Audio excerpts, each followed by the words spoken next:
Hi everyone, and welcome to this webinar. I'm Nick, Product Manager here at Allen & Heath, and I'm joined today by our Sector Specialist live in studio, Harry Garcia. Morning all. Today we'll be focusing on Cue mixers and why they offer such a great value to your studio. But before we start, a bit of housekeeping. There is a questions panel in your webinar interface, so please use it to send in any question you might have to us, and we'll pick up some of these questions at the end of the webinar. Don't wait until the end because it will get quite frantic, so send them in throughout the webinar and we'll do our best to answer them today. If we can't address them today, rest assured that we will get back to each and every of you individually via email.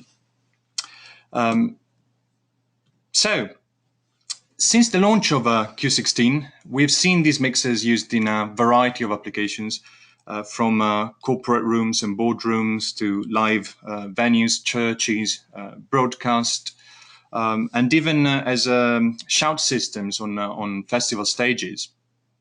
But what I'd like to do today is to take a couple of minutes of your time to go through a few examples of Q mixers used in recording studios. So we'll start with this one, which is now featuring on our homepage, RJC Studios. It's a commercial recording studio in New Jersey. And this is owner and producer Robert Klein. He provides services for many clients, including TV and film composers. And he recently integrated a Q32 into its Pro Tools environment to provide mixing and as a control surface for Pro Tools. And Robert says it's very, very versatile, it sounds great, and it integrates very well with Pro Tools. This second example is a recording and production facility based in Cape Town. You can see Q24 in the corner, and there's plenty more pictures and sample tracks and more information on their website. So if you Google for Cautious Studios, you'll find their website. And this next one is a small recording studio in Phoenix, where they do multi-track recording, mixdown, commercial voiceovers. The Q32 in this case replaced a 4-foot rack of analog signal processing. So Helton, the owner, says, I really cleaned up my studio. He also uses the Q32 scene automation to record, to store setups for repeat customers, so that with the press of a button, it can go back to the settings and preamp levels and so on of previous customers. And the last one is Dave Hodge. Dave is a regular contributor of our digital community. This is his personal studio in New Zealand, which he uses for some casual recordings. And you can see some clever use of the iPads, of the QPad app, in this case as a meter bridge for his Q recording setup. What I also like is that Dave is using QU, the personal monitoring app, running in the vocal booth, so to give personal mixing capabilities to the performance.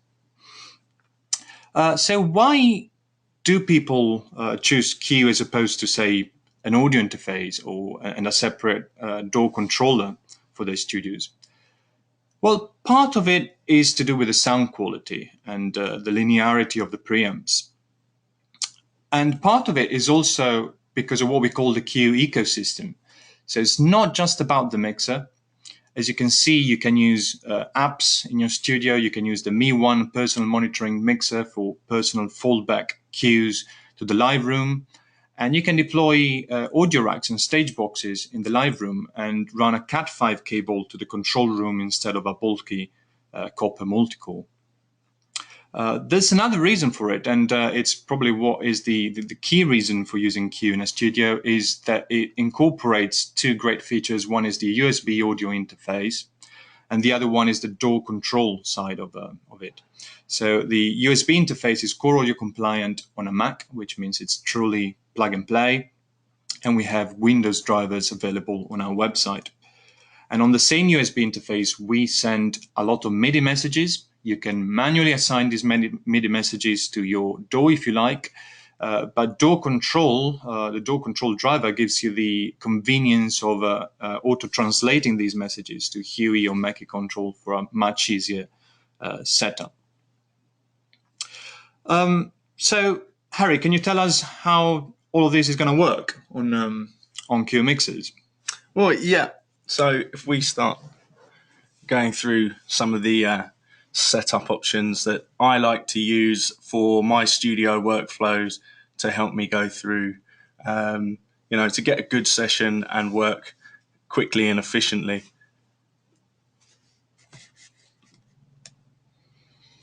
So setting up for studio workflows and DAW control,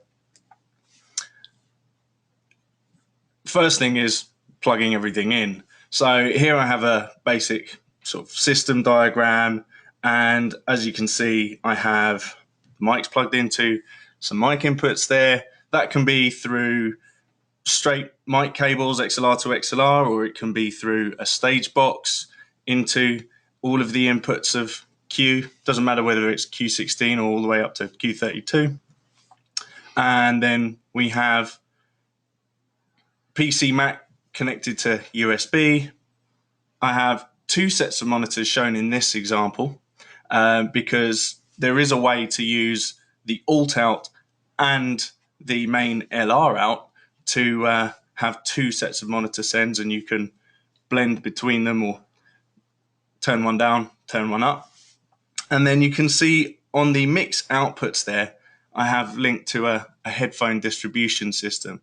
Now with Q16, I can have up to 7 monitor mixes coming from that. With Q24 and Q32, I can have more still using the mix mode groups. As you can see, I have next to the headphone distribution system, I have QU and Q control apps, which can be used for personal monitor mixes and controlling the mixer in certain ways, and I'll explain more about that later. And on the left-hand side there, you can see I have QPad. So that could be for my main engineer setup. I could be in the live room with the musicians, moving the mics and changing the preamp gain as I go whilst my mixer is still in the control room. And that's all connected to the Q via a Wi-Fi router on an Ethernet cable.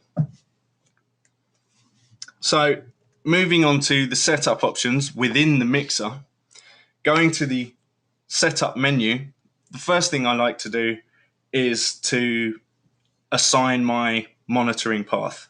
And I like to use the alt out on the back of the mixer as a control room out for my near field reference monitors. These are the ones I do most of the checking on, check my signals sound okay, and refine the sound, make sure everything's right. So in the IO patch surface menu, I assign PAFL or PAFL, pre after fade listen, to the alt out in the drop down menu there. As you'll see in the next menu, in the audio PAFL menu, I have some options that aren't the default here. So the first thing I normally do is I check that my LR to PAFL is switched on. This means that I can send the left-right mix to my PAFL send and monitor my left-right in my alt-out, essentially. The other thing I do is I use additive PAFL so that I can check multiple input sources and change them, edit them, EQ them if I need to at the same time. That way I can reference them against each other. That's particularly useful when I'm using multiple mic setups on one source. The other thing I use is output AFL. I switch that off. That allows me to send a pre-fade send of the left, right, or any mix to the PAFL bus so that I can monitor that independently from the left-right fader, so it doesn't follow the left-right fader. So next, I then go on to setting up the control surface side of Q, which is in the control custom layer options.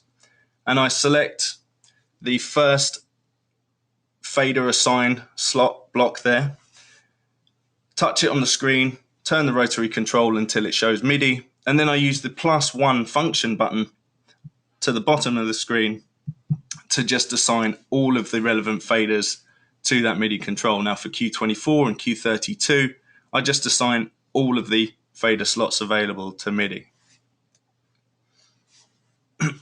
Next, I set up soft keys. And I usually set up a minimum of 3 soft keys for the DAW control functions. Well, the first I set up to be paffle clear, because sometimes I can be paffling channels and I get lost in a layer when I'm switching between them. And I know that something's paffled, but I want to listen to the whole mix, for example. I can just hit that button and switch it off without having to switch to the layer to find it. The next, I set up the DAW control functions for bank up and bank down. And this allows me to move all of the faders I have assigned in the mixer or in the DAW up or down according to where I want to mix. So say, for example, on Q16, I have 16 MIDI strips. But actually within the software, the DAW, I could have hundreds potentially, and I can just bank up in groups of 8 and just jump up to the position I need to control those channels. There's the bank down option. The next, in Q24 and Q32, I can also assign some of the additional soft keys to MIDI transport control or MMC buttons, and I normally assign rewind, play, stop, forward, and record to these. However, as you can see here, they are available on the touchscreen. But this screen is also important because this is where we assign the MIDI channel of the mixer and, very importantly, the MIDI DAW control channel. Now, I usually just stick to the default MIDI channel 1, but we need to pay attention to the MIDI DAW control channel is always 1 above the mixer MIDI channel, so it will be 2 in this case. Another thing worth noting in the control preferences is the processing screens follow surface option. I like to use this because sometimes when I'm selecting a channel, for example, I like to grab a processing control, turn it, and this way my screen will switch directly to that control or that processing block on the channel selected so that I can see instantly what I'm doing. It means that I don't have to change any of the processing tabs myself. So next comes, after we've set up our monitoring path and our control setup, we need to assign our input channels to output to USB. And as you can see here, in the I/O patch USB audio menu, I'm able to route all of my mic pre's plus the 2 1/4-inch stereo inputs on the back. And if you look at assignments 21, 22, 23, 24, I have an FX return on 21, 22. That allows me to record the return of the internal effects of the mixer back to my DAW. So if I want to use some of the internal effects, because there's a pretty awesome suite of effects in here, then I can print that back to my DAW without using any of the PC's processing load, for example. The other one is to record the left-right mix. Obviously, once I've done a mix and I might want to mix down in the mixer itself, and I'll explain more about that shortly, I need to be able to send back my mix to the computer. If you look at the bottom of that screen there, you'll see the channel stereo source is assigned to direct outs. Now, there are 2 options here. One option is for the insert points, which is to send the signal direct from the mic preamps straight to the USB before any processing. And the other is the direct out, which is assignable in steps. And from this output patch in the setup, in the routing menu, you can assign those direct out sends to be at any stage during the processing up to post compressor. So you can process things before you record them to the DAW if you want a bit of control before they're committed to track. Now, next I'm going to talk about the input assignments. Now, this is most important for the workflow that you're working in because it sort of dictates how you operate with the desk. Now, as you can see here, we have 16 inputs assigned to local. That allows me to take in mic pre-inputs in the mixer, and they can be then sent onto the DAW. and I have stereo 1 and 2 assigned to USB-B.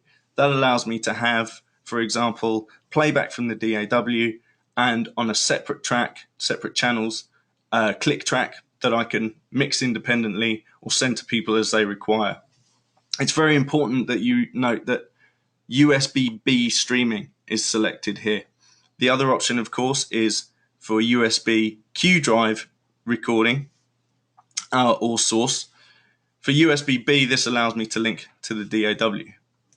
In the next setup option, it's fairly similar, but I've enabled some more channels, 13 to 16, to return from the DAW. This allows me to send more stems back from the DAW to, for example, send them to internal effects or processing within the mixer, or allow me to mix more channels in different ways for different cue mixes, for example.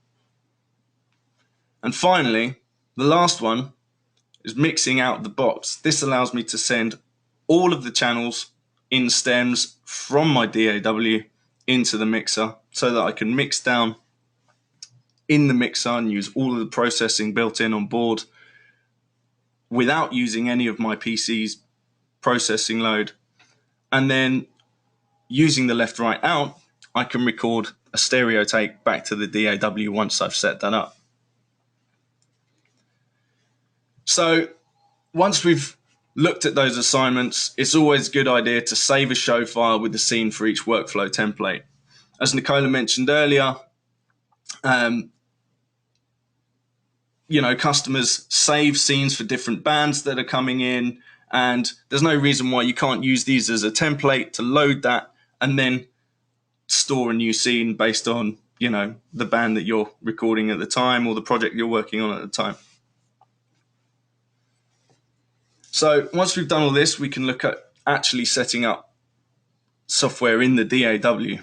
Now, as Nicola said, the DAW control driver allows a cue mixer to control most popular DAW softwares using industry standard protocols such as Huey or Mackie Control on Mac or PC.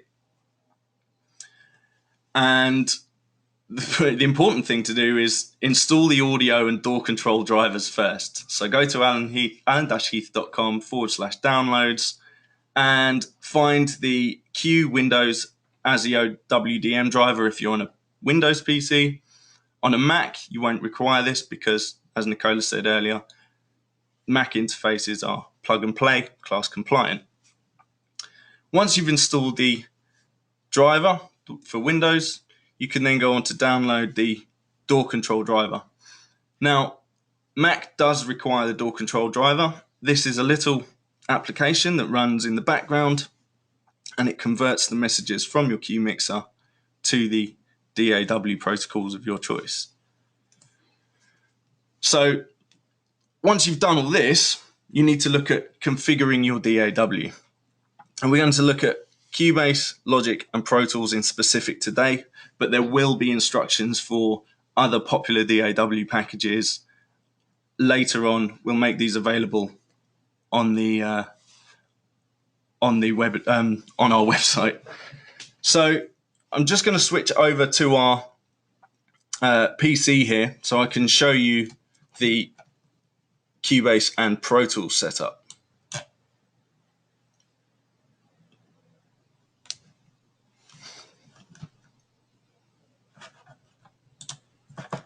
So we'll start with Cubase, and we already have the program opened, application running.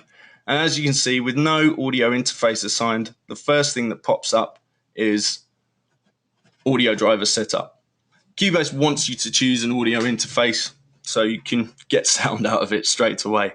So the thing to do is just choose Q ASIO driver here, click OK.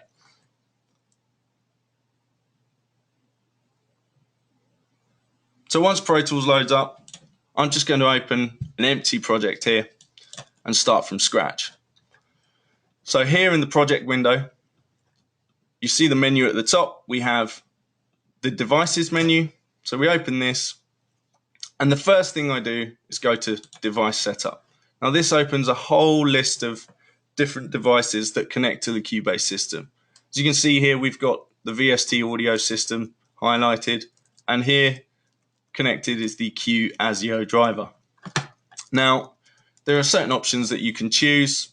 You can release the driver when the application is in the background. That's important if you want to use the mixer for other processes or other programs in the background. And then you have some other settings to do with disk and ASIO latency. If you click on the Q ASIO driver information here, you'll see you get a control panel option. You can click this and it opens the Q USB control panel. You can see here you've got streaming mode. So it's important to set to your computer's performance.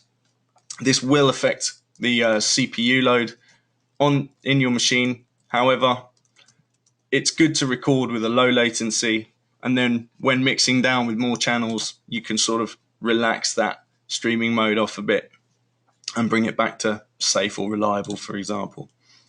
I normally leave the ASIO buffer size as auto, but you can get as low as 64 samples, which is pretty snappy. I'm just going to close that. As you'll see here, we have all of the input and output channels available. Now, you'll see that the status says inactive. You don't actually make them active here. The important window to look at is the devices VST connections window, where you'll add your input and output buses. Now, for Q16, I would, for example, add all of the inputs that I've assigned, or the inputs to the DAW are the outputs to USB that I've assigned in the mixer. So here, for example, I'd start from scratch and remove this bus, and then you can add bus, and I will add 16 mono tracks, for example. So there's my 16 mono buses, and then I can add another 4 stereo buses, for example. That will give me my stereo inputs, my effects return, and my left-right. So I choose stereo, add the bus, and then we can see all of them assigned there. Now for my output buses, this really depends on the way I've got my input source assigned in the input source select in the mixer. So one key thing to look out for here is what workflow I'm using. Am I mixing in the box? Am I tracking, or am I mixing out the box? Normally I just go for the maximum amount of channels. So again, I'll remove this. I'll add 16 mono channels and 4 stereo. So then we have basically all of the input output options for the mixer available to us. Now, heading back to the devices menu, we can now set up the control surface side. So if we look at remote devices, we have this plus minus button here, and I can add a device. First, I need to check whether I have my DAW control application running in the background. And the important thing to do is choose that I have the Q series selected. I've selected MIDI channel 2 for the DAW control channel. As I mentioned earlier in the on-screen transport display, that MIDI channel 2 is very important. If I don't have that assigned, the mixer won't communicate with the DAW, and we might get some random MIDI messages being sent to the DAW when I assign that.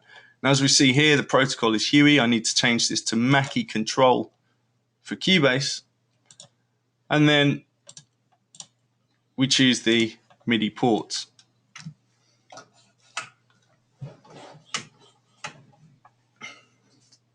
So you see the ports offline there. So I'm just going to reconnect to to bring these back online.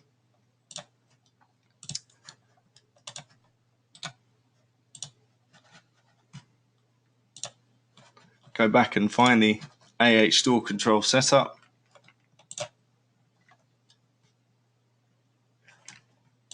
Double click to reload, and there's my ports. So that might be a little snag that you find when you start up for the first time. If I then switch my mixer into the custom layer, which is important because that's where my MIDI strips are assigned, I can move a fader and you'll see this little square in the bottom right hand corner, the left hand square, flashing, indicating that there's MIDI information going on there. So I can close this DAW control window and that will run in the background in my system tray nicely. Now, I can go back to Cubase and add a remote device. So I can choose Mackie Control. Now, the important thing to remember with Cubase is that when you're adding devices, you actually add them in the reverse order, the ports in the reverse order. So you'll see here, I've got in my MIDI input a list of DAW control MIDI devices. Now, the first device in this remote devices list is actually the rightmost set of MIDI strips.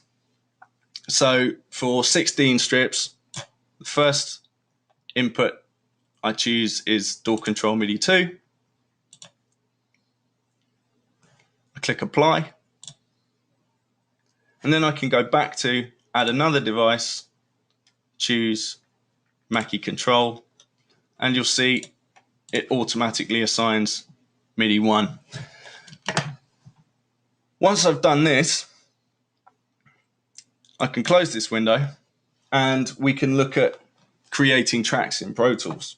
Now, this is really dependent on how you want to work and how many tracks you need.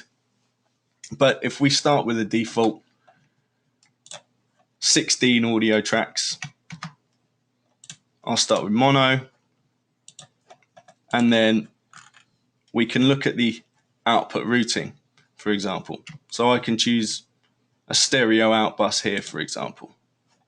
Just add these tracks and you'll see that you have the 16 tracks appear in Cubase. And as you can't see, my Q16 next to me, the MIDI faders jumped up to the 0 position, which means that I have a link and that my MIDI faders are now active. So if I open the mixer view, you can see in Cubase, now the red faders are actually for your input-output bus sends. The white or silver faders are actually the control faders. So if I start moving faders on the mixer, we'll see we have faders moving in the DAW. And we can add any number of stereo or mono tracks and assign them either using sends or the routing menu here. I can change the input patch or where they send to. If I click back on here, so I can change the outputs, for example. And I also have in my stereo buses here routing options as well. Okay, so that's pretty much it for the setup in Cubase. Let's have a look at Pro Tools. Now I'm just going to unassign the Q driver so I can run this in the background. Excuse me, I've just got to move some windows here.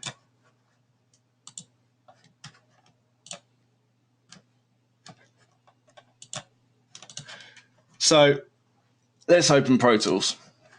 Now, normally you get a splash screen when you open Pro Tools, but I had it started in the background. And we have this blank session window. Now, the important thing to do, Pro Tools wants you to create a session before you assign any audio interface or MIDI settings. So just create a new session. I'll leave it untitled for now. And we build the session window here. Now in the setup menu,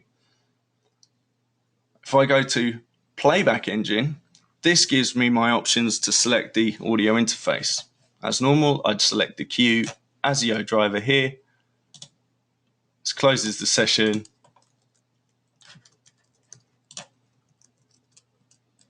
And wants to recreate. Sorry about that, we had a little technical glitch there. Let's run that again. Okay, so this is the splash screen I was talking about. So we can go to Setup, Playback Engine. We see the Cubase driver selected here. And hardware buffer size is dependent on the actual control panel, where we can see that in the hardware menu. Now you'll see in the peripherals, in the hardware setup, it says Cubase driver. We can launch the setup app from here. Sample rate is always 48 kilohertz for the Q system. And we can choose our latency, streaming mode, and buffer size in there. So go back and open that session.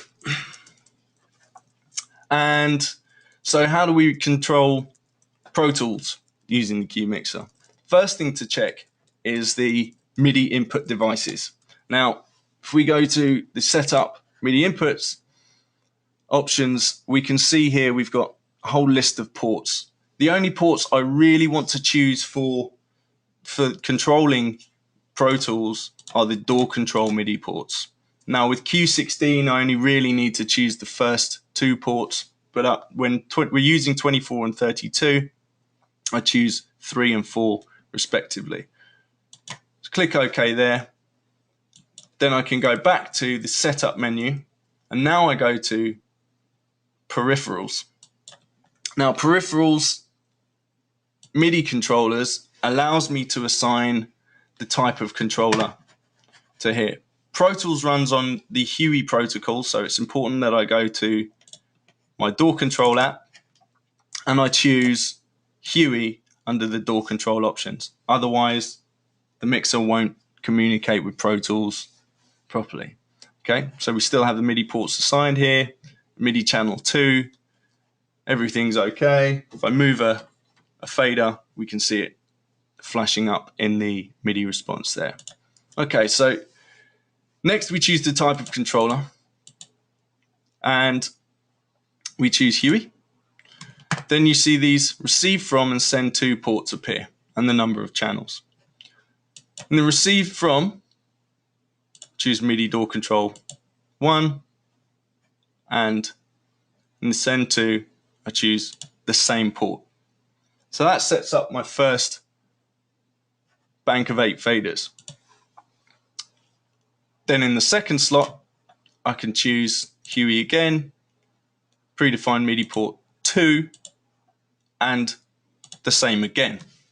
So for Q24, I could add a third set of ports, and Q32, I add the fourth set of ports. It's actually possible to add all the ports for all the mixers, but the individual mixers will only rely on the number of faders they have, essentially. So I can click OK here, and you might notice when you do that, you get a little jitter on the MIDI faders. That's kind of a little sneak indicator that you've got something right and there's MIDI being sent to the faders from the DAW.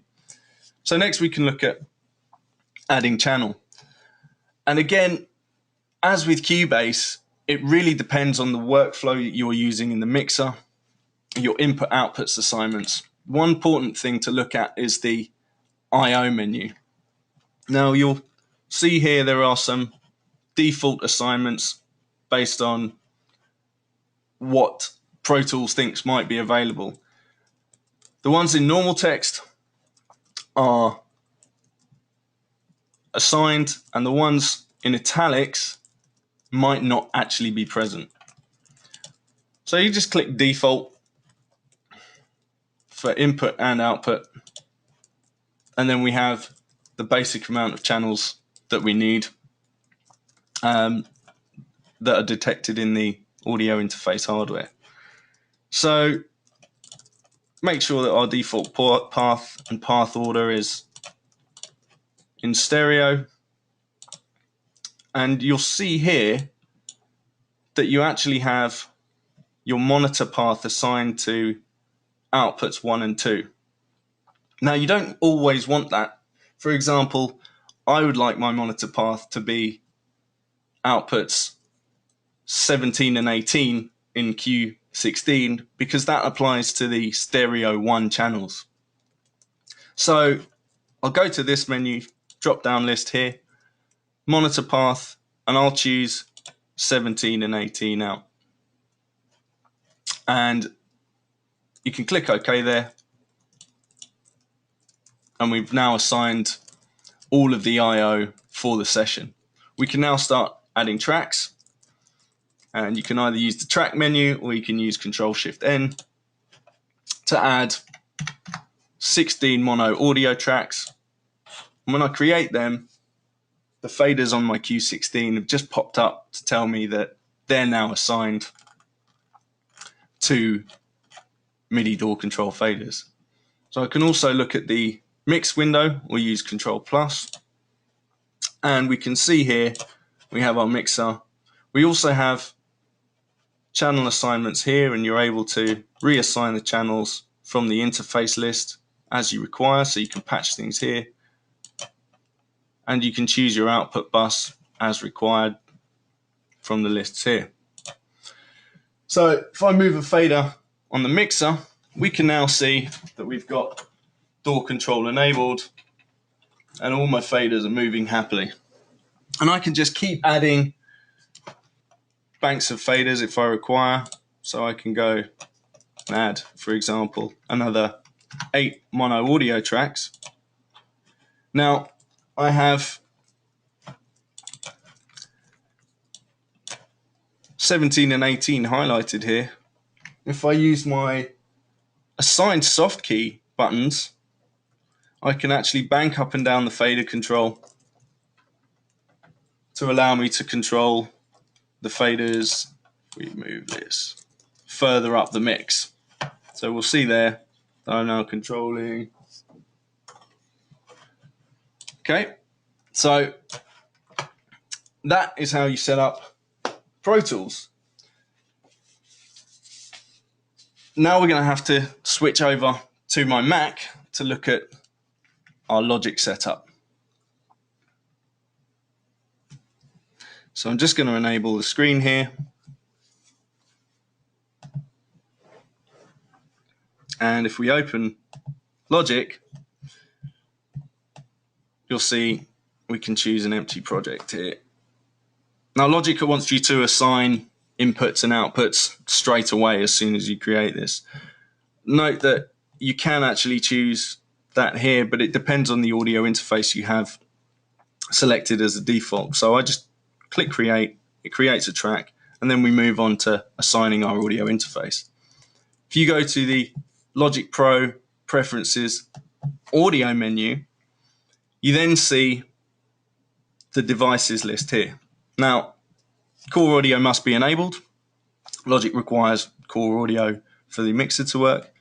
And I have a Q24 connected to Logic here, so I need to select Q24 as my output and input device.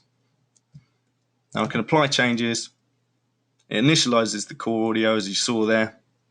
And I can change my buffer size if I need to and actually go down to 32 samples here, which is nice and fast, latent, like low latency for recording and tracking. If I need to, I can change this later on for mix, for example, to allow more buffer. Okay, so you can see we've got pretty good low latency there. The next important thing to do is to assign the I/O assignments. Now, Logic wants to know what I want to use as my main stereo output. And as I did in Pro Tools, I want this to be stereo 1 of the mixer. So with Q16, it was channels 17 and 18 to stereo 1. And with Q24, logically, it would be 25 and 26. So I choose outputs 25 and 26 there. And then I can close this window. So I now have my audio interface set up. let's look at MIDI assignments. So it's important to remember that I need the DAW control driver running in the background. Now I've got it in my dock down here, and you'll notice that it doesn't pop up, it doesn't bounce like other applications do. This is because it's a background process. So the thing to look out for is at the top of your screen on the right hand side of the menu bar, you get the tiny little A&H logo that gives you an indicator that that's now running. You'll also see in Logic that 4 MIDI ports will appear, and it will give you a little notification. So if we click on the DAW Control app and show preferences, we can then see a very similar menu to what we had in the Windows setup, but for Mac. So here I'm choosing Q series. Again, my MIDI channel is selected to 2 because I have the mixer MIDI assigned to 1. Now for Logic, I'm going to use the Mackie control protocol, and I'm selecting MIDI ports for Q24. Then go to my custom layer in the mixer, move a fader, and we have the little MIDI activity indicator flashing away there. So good news. I can close that and we can go back to Logic.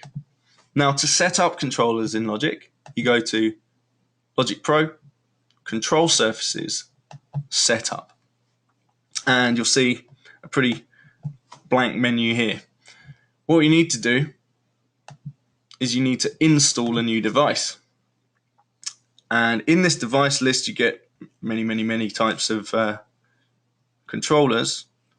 The one we're looking for is Mackie Designs, Mackie Control, Module Logic Control. And we can just add the device here.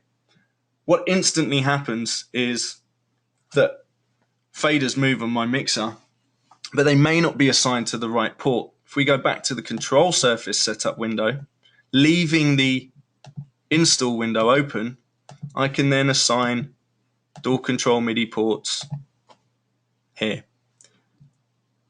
I can then go back to the install window, select this, and add a second device. Now Logic will ask me if I want to add another Mackie control. Yes, please. And again, I go back to the control surface setup and I assign the next relevant MIDI port. So for Q24, I'd add another bank, and Q32, I'd add another 2 banks. Once I've done this, I can close that window. We'll see the 2 Mackie control devices, and we can inspect the information here, the output port MIDI 1, input port MIDI 1, and again, device 2, MIDI 2, MIDI 2. So I can just close this now. My controller's set up. Next, I can add tracks to Logic here, and I can add new tracks. Choose the type of track. I'm just going to add audio tracks here, and I can assign the inputs, and you'll now see all of the inputs available to you for Q24. Now I'm not going to assign any inputs just right now, or I can assign ascending, choose 1, and then my output, it says 3132, but I can actually choose my stereo output bus here, 2526. And I don't want to choose ascending for this because I want all of my outputs to go out this same send to the Q24. So if I create 16 tracks here, a whole bunch of my faders move on the mixer, and I can move some of them. You see in the session view, you've got some fader positions there, but if I go to the mixer window, we can now see all of the MIDI faders moving there, and I can use the DAW bank up and down, as you can see the highlighted channels there, to switch the number of channels I have available. So as I'm on Q24, I can add some more tracks, and I can add as many as I like, 32 for example. And I can simply bank up and down through these channels to reach the controls I need very, very easily. And you can hear in the background my MIDI faders are moving. I get more control. Okay, so that's it for Logic, except one last thing. It's important to set up in the MIDI environment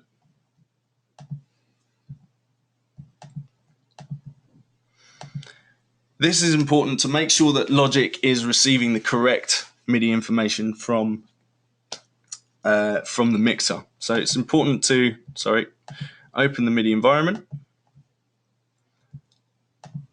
and in this layer option, this sneaky hidden drop-down menu, if you hover above it, you'll see this opens. Go to clicks and ports. Now you'll see here I've got a list of my ports available. What I need to do is I actually need to create a monitor object. So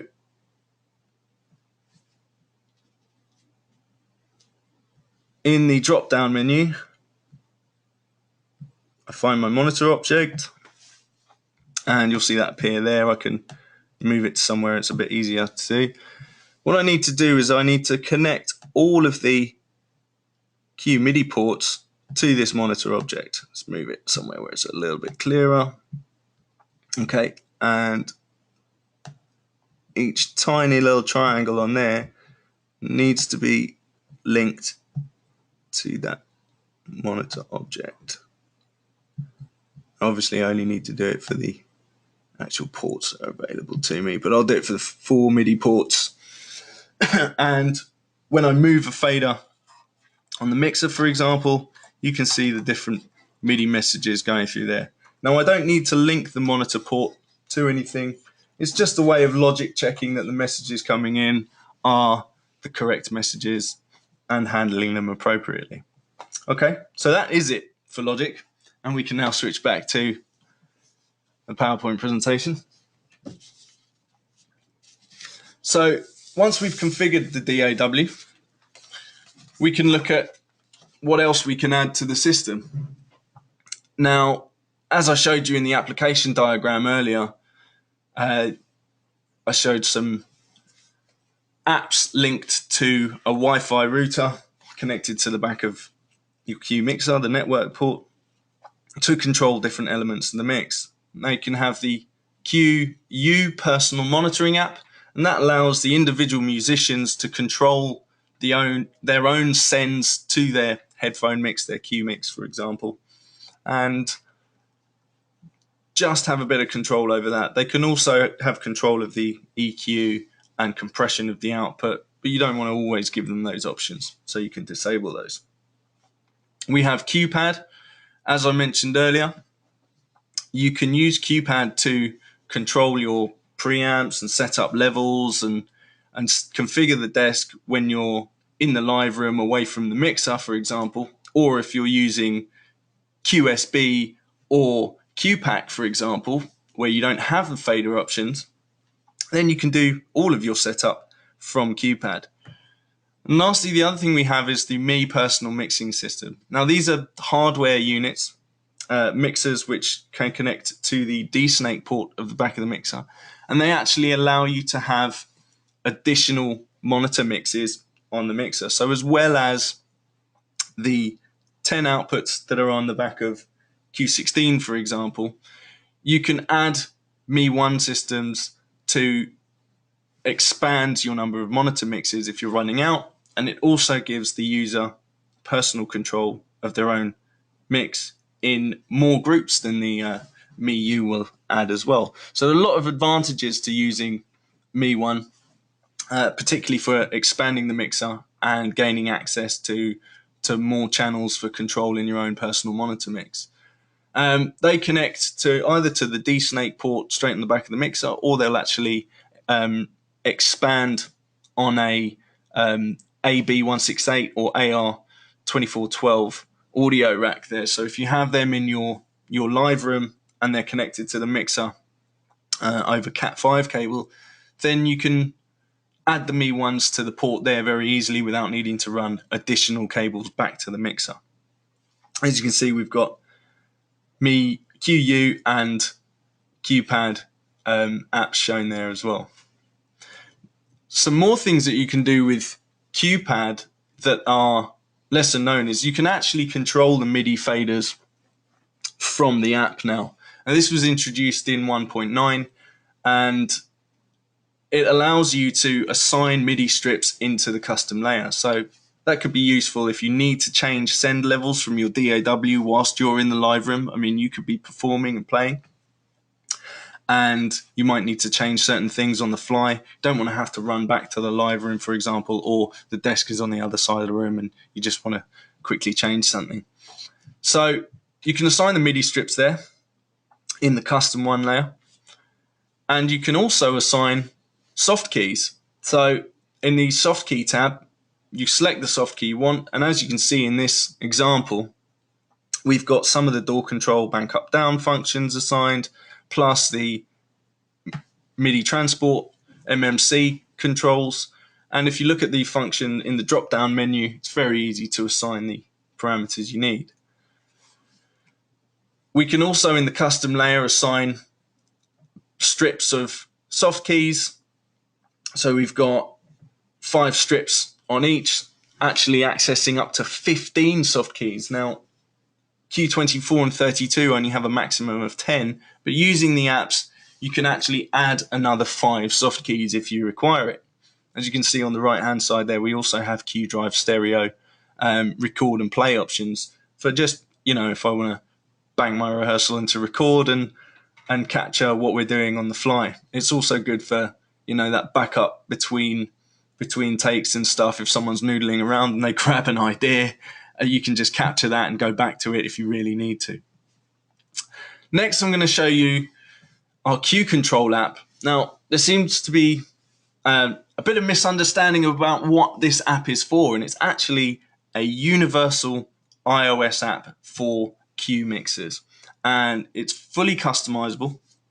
It allows you to have 15 widget slots, which you can assign to either soft keys, as you see here, or you can do it as faders, sends, mutes, and input source switching as well. So it's very versatile. It gives you 15 slots across 5 different tabs. Now, here I've used it as a big soft key interface, and on a sort of, a full-size iPad, it makes the soft buttons sort of nice and big so that, for example, even a drummer can hit them on the fly, and not with the sticks, obviously, but they can grab those buttons to start and stop recording when they need to very quickly. Next, I'm going to show you a basic application. Again, this is Q Control, and I have send faders setting up a very simple vocal mix to my booth. As you see here, I've got a vocal send to the vocal booth output.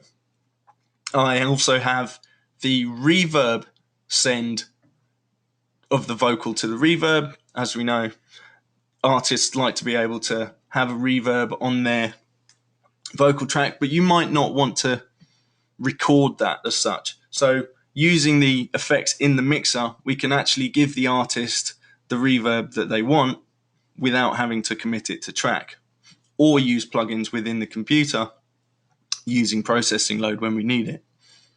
Then we have playback and click tracks coming back to the booth as well, and they have independent controls of that, and a master fader for the booth control. So something as simple as that, they can control their own headphone sends, and you don't have to constantly be doing that while you're, making edits on the fly, or, watching something else, setting something else up. So there you have it. Those are all of the applications that we can provide for now, but if you after any more examples or have any questions, then now's the time to ask them. Yeah, thank you, Harry. That was very comprehensive, and I'm sure that everyone found it as useful as I did. So I can start by start reading some of the questions that came through during the webinar. Eugene, for example, was asking, he's got a Q pack and is asking, can he use multiple iPads to control Q pack at the same time? Yes, you can.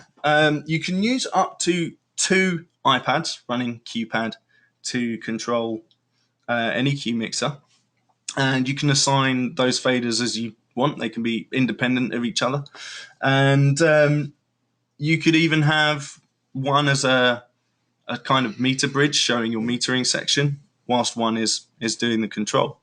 In fact, you can have up to 8 devices controlling the mixer, so you can have 2 QPad apps running whilst you're running 6 combination of QU or QU control, or you can have 8 QU, for example, running, and they can actually run on iPad or iPhone, iPod Touch, for example. And QU also runs on Android devices. Yeah, thank you. And Glenn and others are asking whether the webinar will be available online. I think some of them were trying to follow you real time and set up their Q mixers, Okay. as you were demonstrating. And Glenn is saying it missed a step somewhere, but don't worry, Glenn. Yes, we will make the webinar recording available. And Harry is also working on a number of resources and documentation that we will add online to make life easier for you guys and set up your Q mixers. There's a question from a guy asking about the pan control. Can we have pan control of the tracks with the current Q Huey or Mackie control implementation? Due to the way that Q sends NRPM messages, it's difficult for us to assign the pan control to tracks at the moment. It's not possible. So at the moment, it is just mutes, selects, paffles or solos, and the fader control. The rest of the processing controls are not assignable to, for example, pan or any plugin resources unless you map them one-to-one, and they will always be assigned to the MIDI control that you've mapped. Another question that came through, actually a couple of questions about other DAWs. So is it compatible? Is Q compatible with Adobe Audition? Is it compatible with Sonar? Will there be instructions for all of these DAWs? Not for all of them, presumably, but what can we tell? I'm working on going through the setup instructions for most of the major DAWs available on the market, including Ableton Live, as Nicola said, Cakewalk Sonar, and a fair few of the others. I can't be 100% that it will work with Adobe Audition at the moment. It's not something I've tested, but I'm sure there are users out there that have got it working. So I'll look into the options for that, and I'll put them online and make them the resources available. There are some feature requests coming through as well, so we will answer them separately. Obviously, you're always welcome to suggest any idea you have and any feature request you might have. We've got our community site, the digital community, where you can log into our forums and suggest any feature there and get support from other users as well. One question is about QSB and QPAC. So I think you mentioned in the last part of your webinar that you can actually use these mixers in a studio environment and take advantage of the MIDI strips in the iPad to actually control your DAW track levels and so on. That's quite a clever setup, which not everyone would be familiar with. So can you reinforce that message? So you can basically have a QSB as a multi-channel audio interface, essentially. Yep. And then use the iPad for controlling. So again, as QPAC and QSB don't have faders, physical faders, we can use the iPad app QPad to control those DAW packages.